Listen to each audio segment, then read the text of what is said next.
오늘 추수 맥주 감사주일을 주신 하나님의 말씀 누가복음 17장 11절에서 19절까지 마태, 마가, 누가복음 17장 11절에서 19절까지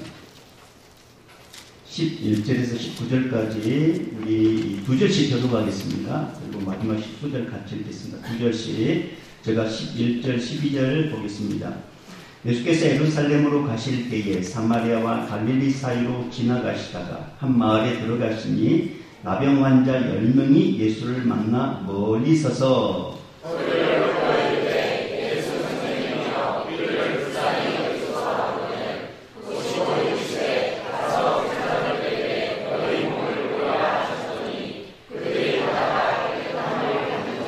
그 중에 한 사람이 자기가 나은 것을 보고 큰 소리로 하나님께 영광을 돌리며 돌아와 예수의 발 아래 엎드려 감사하니 그는 사마리아 사람이라. 예수께서 대답하여 이르시되 너희 사람이와 백합함을 받지 아니하였느냐? 너와 어디 있느냐? 이 하나님의 영광을 돌려 돌아오다가 없느냐 하시고 같이 읽겠습니다. 내게 이르시되 일어나 가라. 내 믿음이 너를 구원하여 주리라 하시더라. 아멘. 우리 서로 앞뒤자 인사하겠습니다. 잘 되고 있습니다. 기도하면 더 잘 됩니다. 하나님이 하십니다. 행복하세요. 오늘도 하나님 하실 것입니다. 여러분이 어떤 마음을 갖는지 저는 잘 모르겠지만 여러분이 어떤 마음을 갖는지 저는 잘 모르겠지만 우리 주님이 하실 것입니다. 우리 하나님이 하셔. 우리 성벽 볼까요? 세 번 시작. 하나님이 하셔. 하나님이 하셔. 하나님이 하셔. 아멘. 아멘. 아멘. 할렐루야. 영광을 돌리러 온 사람. 영광을 돌리러 온 사람. 오늘 맥주 감사주일 말씀 서로 나누도록 하겠습니다. 오늘 맥주 감사주일로 지킵니다. 올해 첫 수확을 하나님께 드리는 절기입니다. 농경시대에 살았던 예전에 우리 어른들은 맥주 감사주일 때 보리와 밀 수확을 마치고 드리는 감사절기, 이제 맥주 감사절기인데요. 그때는 이제 어느 정도 우리가 인식을 하고, 그렇구나, 이해가 되는데, 그러나 지금은 이제 현재가 그렇지 않습니다. 우리 교회 같은 경우에는 이제 농사 지으시는 분이 그렇게 많지 않습니다. 그래서 이 맥주 감사주일을 지키면서 두 가지를 생각합니다. 반년 동안 지켜주신 하나님 은혜 감사하고, 나머지 반년 동안 또 하나님께서 지켜주시길 바라는 그런 의미로 오늘 이제 이렇게 감사 예배를 드리려고 합니다. 중요한 것은 하나님께 감사하는 절기라는 것은 변하지가 않습니다. 찰스 스펀지 목사님께서 이런 말씀을 했습니다. 불행할 때 감사하면 불행이 끝나고, 형통할 때 감사하면 형통이 다시 찾아온다. 이런 말을 했습니다. 김도인 씨가 쓴 책, 아침에는 숙제가 저녁에는 축제라는 그 책에 보면 이런 말이 기록되어 있더라고요. 세상의 젠틀맨, 세상의 신사, 세상의 젠틀맨은 핸섬한 사람이 아니다. 그러면 세상의 젠틀맨 누구냐? 이 사람이 이렇게 표현했더라고요. 감사하는 사람이다. 세상의 신사는 핸섬, 멋있는 사람이 아니라 감사하는 사람이다. 그렇게 표현했더라고요. 그렇습니다. 여러분, 이 감사를 잘하는 사람을 보면 인격적으로 보이고요. 신사답게 보이고 예쁘게 보입니다. 그러나 감사에 인색한 사람을 보면 왠지 차갑게 느껴지고 거부감이 들고 불편합니다. 그래서 주께서 우리에게 이렇게 당부하셨습니다. 범사에 감사하라. 범사에 감사하라. 살려고 2019년도 6월달이 지났습니다. 무탈하게 여기까지 인도하신 에베네셀 하나님께 우리 감사하십시다.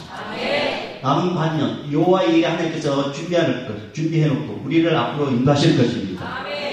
그래서 우리는 하나님을 기대하면서 오늘 이 맥주 감사 예배에 우리가 동참하셔야 됩니다. 오늘 본문을 보면 감사한 자에게 엄청난 축복을 허락하신 말씀이 나옵니다. 예수님께서 예루살렘으로 이제 가실 일이 있었습니다. 예루살렘 올라가실 때 사마리아와 갈릴리를 지나 어느 마을에 들어가는데 멀리서 나병 환자 10명이 예수를 향하여 소리를 높여 불쌍히 여겨달라고 호소하는 그런 내용들이 나옵니다.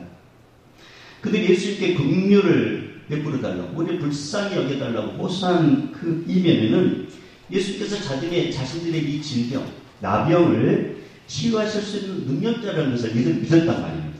왜냐하면 많은 소문을 들었어요. 많은 소문. 이들이 비록 격리된 곳에 있었지만 그러나 예수님이 어떤 분인지는 이들이 소문을 들었단 말입니다.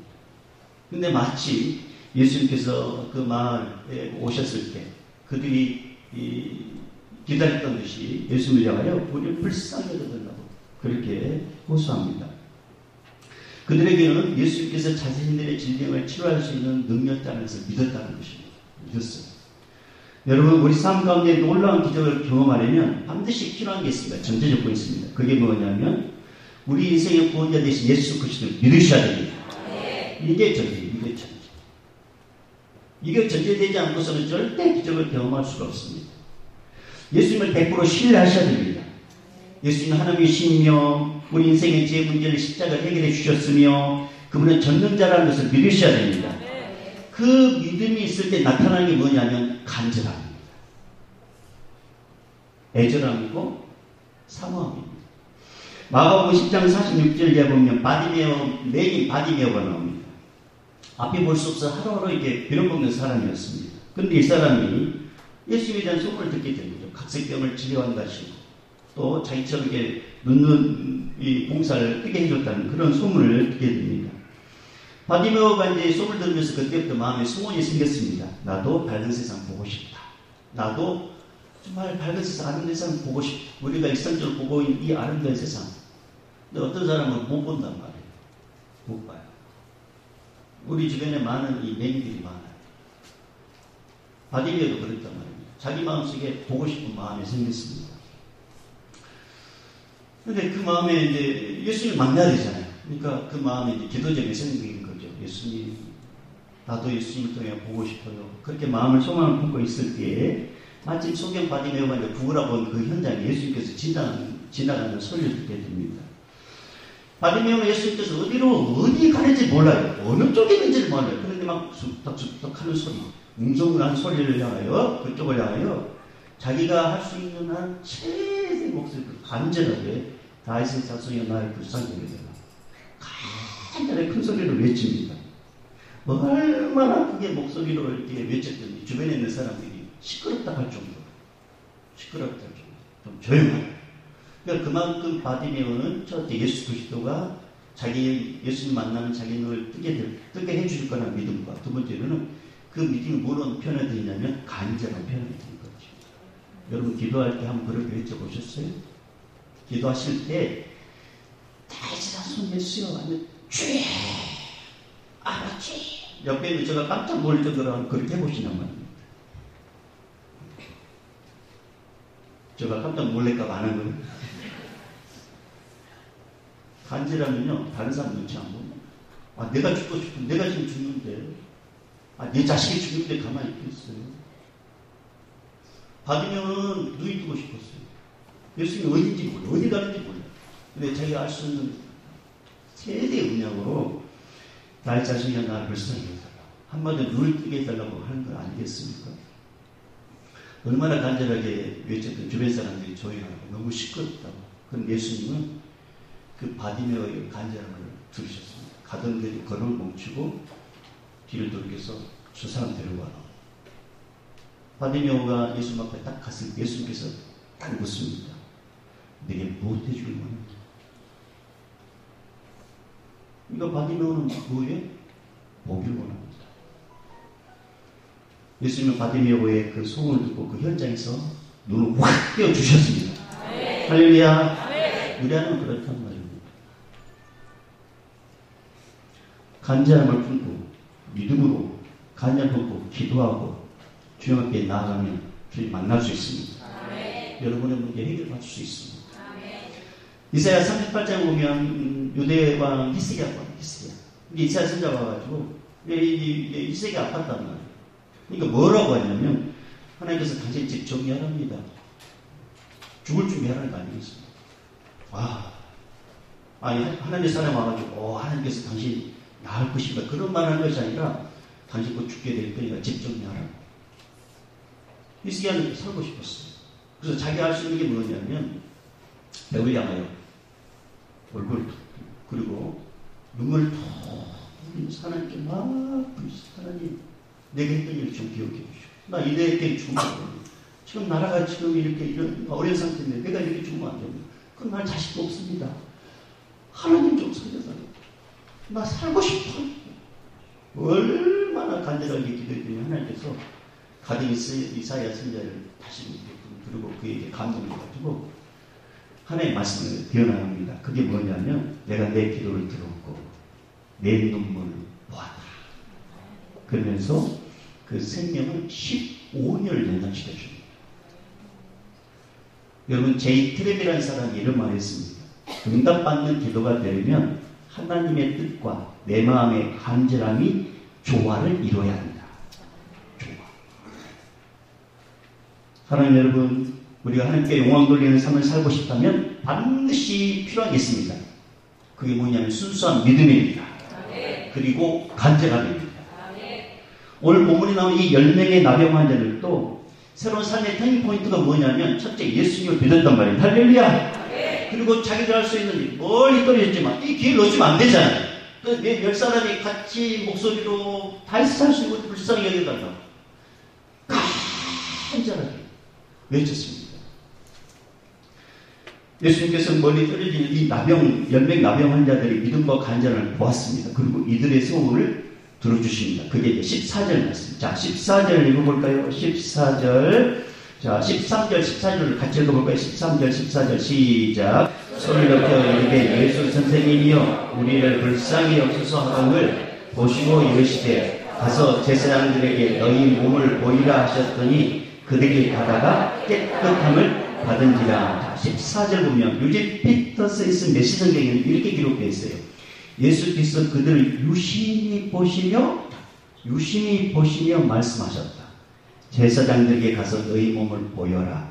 그들은 갖고 가는 길에 그 몸이 깨끗해졌다. 이렇게 기록되어 있습니다. 그러니까 예수님께서는 나병 환자들이 이 10명의 나병 환자들이 어떤 마음으로 어떻게 부진지 그걸 유심히 봤다고 했어요. 유심히. 사랑하는 우리 하나님은 우리를 보고 계십니까? 보고 계시죠. 유심히 보세요. 그래서 믿음이 있거나 간절함이 있습니다. 그게 상한 응답의 역사를 하나님께서 주십니다. 유심히 보신다. 오늘 저는 여러분에게 믿음의 생각도 일어나게 좀 축복합니다. 거기에 있다가 한 가지 더 간절한 얘기를 주님을 축복합니다. 그럼 역사는 경험할 겁니다. 예수님께서 나병 환자들에게 제사장에게 가라 말씀했죠. 제사장에게 가서 너희 몸을 보이라 했지 않습니까? 제사장에게 가라는 말은 그들의 질병을 치유하셨음을 의미합니다. 그들의 질병을 치유하셨어요. 근데 이 말씀을 들을 때는 아무 일도 일어나지 않았습니다. 그런데 이들의 주님의 말씀대로 제사장에게 보이러 가는 동안에 몸이 깨끗해진 거예요. 여기서 몸이 깨끗해졌다는 말은 모든 것이 원상대로 되었다 이런 말입니다. 여러분 나병 걸린 사람들은 이 발가락 손가락이 이제 떨어져 나가도 아픔을 느끼지 못해요. 제가 이제 청년 때 이렇게 나병이 걸렸는데 이렇게 나으신 분을 제가 이렇게 가까이서 뵌 적이 있어요. 그러니까 얼굴이 온몸이 좀 이렇게 손도 이렇게 굳어 있더라고요. 근데 여기서 깨끗한 발가락 이 말은 뭐냐면 손가락, 발가락, 머리카락, 눈썹 모든 신체가 정상으로 됐다는 것입니다. 이게 됐어요. 근데 여기서 중요한 부분을 우리가 발견하게 되는데 예수님께서 말씀하실 때 그 현장에 그대로 머물러 있을 때는 아무 역사가 일어나지 않았단 말입니다. 그런데 말씀을 듣고 제사장의 몸을 보이러 가는 도중에 이들이 깨끗한 마음 받게 됐다는 것입니다. 여러분 이게 무슨 의미입니까? 이들이 예수의 말씀을 순종할 때 기적이 일어났다는 거죠. 움직였어요. 물론 나병 환자가 움직이려면 반드시 해야 될 절차가 있습니다. 자기 윗 입술을 가리고 이렇게 손을 가리고 나는 부정하다 말해야 됩니다. 말을 하지 않으면 불법에 당해서 죽임을 당해서 아무 말도 못해요. 그러니까 제사장을 보이러 갈 때 그렇게 우리는 부정하다 해야 된답니다. 그런 것도 수고를 아끼지 않았어요. 그리고 사람들이 거짓감을 당할 수 있어요. 이 나병 환자들아, 옛날에는 이 무덤뼈가 오지 마 그렇게 할 수 있지 않겠어요? 그런 수고로움도 이들은 마다하지 않았단 말이에요. 그러면서 제사장이 가는 가운데 이들은 고침받게 됐다는 것이죠. 여러분, 순종하지 않으면 아무런 일도 일어나지 않습니다. 순종하지 않아요. 열왕기 5장 말씀 보면 아람 나라 장군 나만이 나옵니다. 이 사람도 나병 환자입니다. 높은 주위에 있으면 뭘 하겠습니까? 하루하루 이렇게 사는 것이 이렇게 어려웁니다. 아파 있는데 하루하루 사는 자체가 이 사람이 마치 살을 먹을듯이 그런 어떤 삶을 살고 있었어요. 그런데 어느 날 이스라엘 땅에서 잡아놓은 한 계집아이가 이런 말을 해요. 내 주인이 이스라엘 땅에 있는 한 사람 만나면 깨끗한 마음을 갖게 될 것인데, 그 말을 이제 나만이 듣게 됩니다. 그리고 이스라엘 땅에 하나님의 사람을 찾으러 갑니다. 하나님의 사람을 만나러 갈 때 이 나만이 이런 생각을 해요. 내가 하나님 사람한테 만나러 갔을 때 그 사람이 나를 반갑게 맞이해줘가지고 내 아픈 곳에 손 얹고 기도해주겠지? 그런 기대한 마음 딱 갔는데, 근데 이제 하나님 사람이 집에 딱 갔더니 하나님의 사람이 종을 보내는 거예요. 종을 보내면서 뭐라고 했냐면, 하나님의 사람이 그러는데요, 요단강에 가서 일곱 몸을 씻으랍니다. 그러면 깨끗하게 낫게 된답니다. 나만 장군 화가 났습니다. 아, 내가 누군데? 나와보시다. 요단강에서 일곱 번 씻으라고 명령하는 거야. 그러면서 화가 나죠. 우리나라는 요단강보다 더 깨끗하고 큰 강인데 내가 참 거기서 씻을 때 여기서 못 씻겠다. 그러면서 막 가려고 했어요. 근데 주변에 참모들이 만류합니다. 뭐라고 하냐면, 장군님 고정하십시오. 나을 수가 있던 이것보다 더 어려운 일 해보지 않으면 해보면 되지 않겠습니까?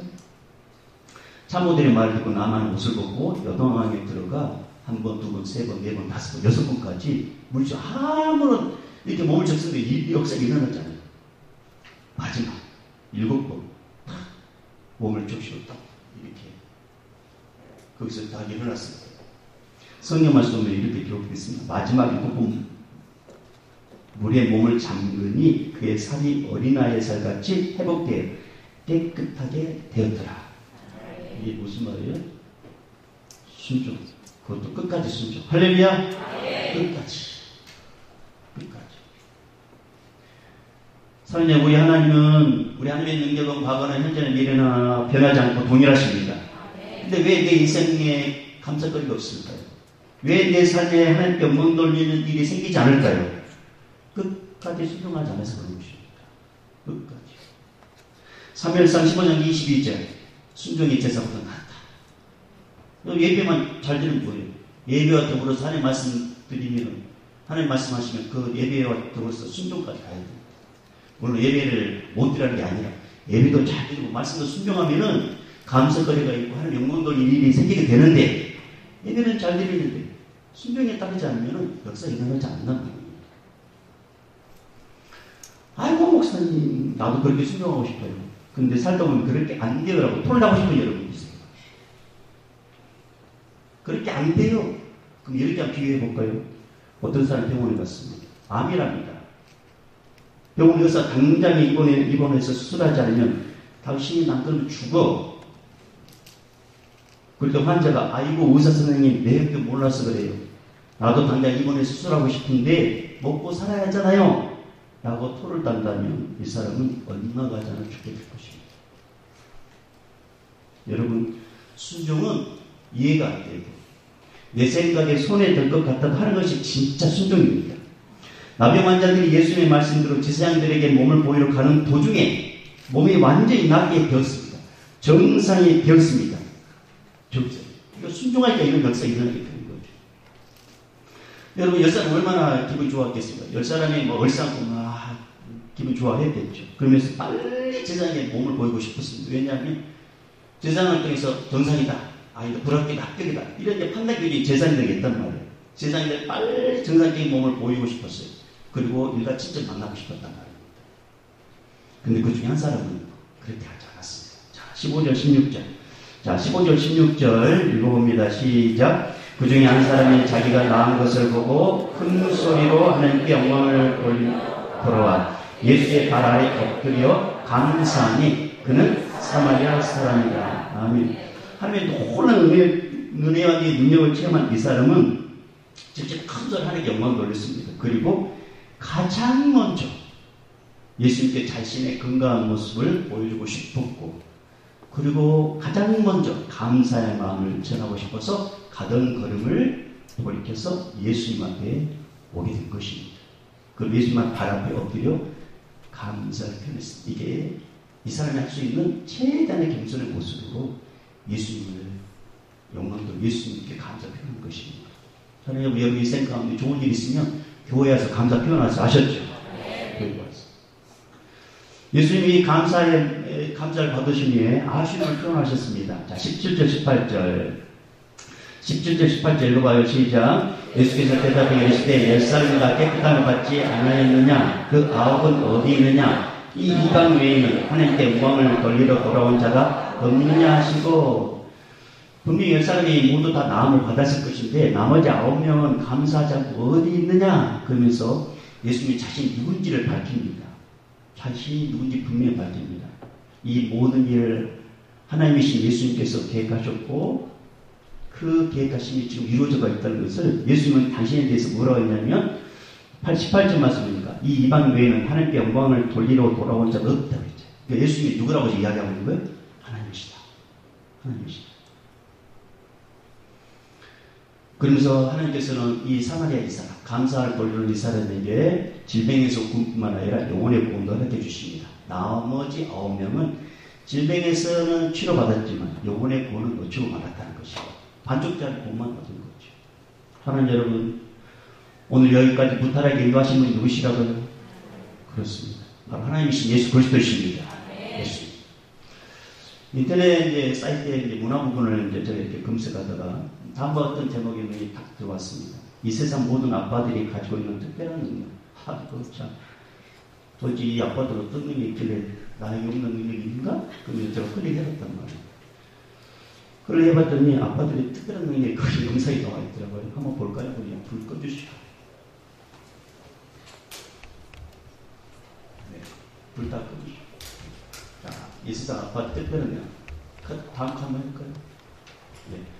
이게 뭐냐면 이제 야구장에서 야구 배트가 자기 아들에게 탁 오는 거예요. 근데 아빠가 탁 막, 만약에 아빠가 안 막아주면 어떻게 됐을까요? 이 아들의 얼굴을 완전히 그렇게 죽겠죠. 그 다음에 다.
네. 저희 없는 능력이 있더라고요. 우리 애들은 자기가 스스로 큰 줄 안단 말입니다. 그게 자기 스스로 큰 줄 알아요. 다 부모님이 도움으로 크는데 얘들 그걸 몰라요. 우리도 마찬가지 아닙니까? 우리 스스로 여기까지 왔다고 우리는 착각합니다. 그러나 절대 그렇지 않습니다. 보이지 않는 하나님의 보호하심이 있어서 그런 것입니다. 우리 마지막으로 말씀 한번 찾아볼까요? 자, 우리 마지막 말씀 한번 찾아봅시다. 시편 121편. 자, 우리 다 같이 시편 121편. 시편 121편 3절에서 8절까지. 시편 121편 3절에서 8절까지. 옆에 분 같이 찾아주시고 같이 읽어보도록 합니다. 시편 121편 3절에서 8절까지. 이분 때문에 우리가 여기까지 오고 싶다는 거죠. 자, 3절, 8절, 3절에서 8절까지 다 잘 쓰면 아멘. 자, 3절에서 8절까지 하나님 말씀 또박또박 같이 읽어봅니다. 시작. 여호와께서 너를 실족하지 아니하게 하시며 너를 지키신 이가 졸지 아니하시리로다. 이스라엘을 지키시는 이는 졸지도 아니하시고 주무시지도 아니하시리로다. 여호와는 너를 지키시는 이시라.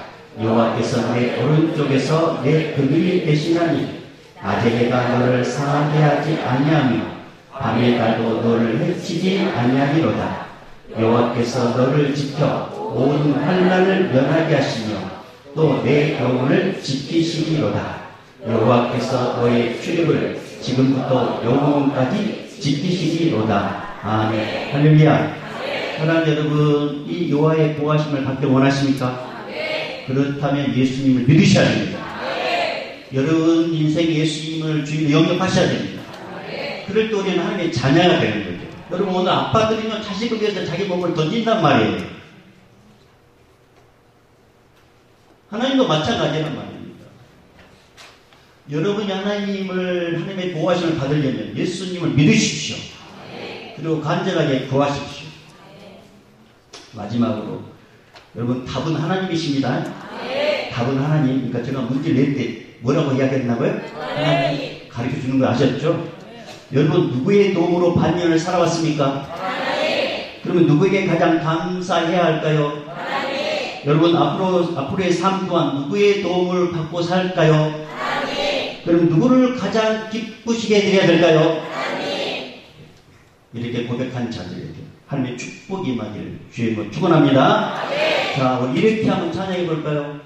여러분, 이렇게 고백한 자, 이제는 우리 주 예수 그리스도와 하나님 아버지의 무한하신 사랑하심과 성령님의 감화 감동교통 충만하심, 하반기도 하나님께서 역사할 걸 기대하고 하나님의 소망을 하나님께서 인도하실 것을 소망하며 또 하나님의 큰 복을 받기를 원하는 우리 모든 믿음의 성도들의 마음의 소망과 기도 제목이 오늘 또 예배에 드리는 우리 다음 세대들, 우리 청년들과 오늘 또 땅까지 복음 중요한 수미산 백날의 민족이 이제부터 영원히 있을지어다. 아멘.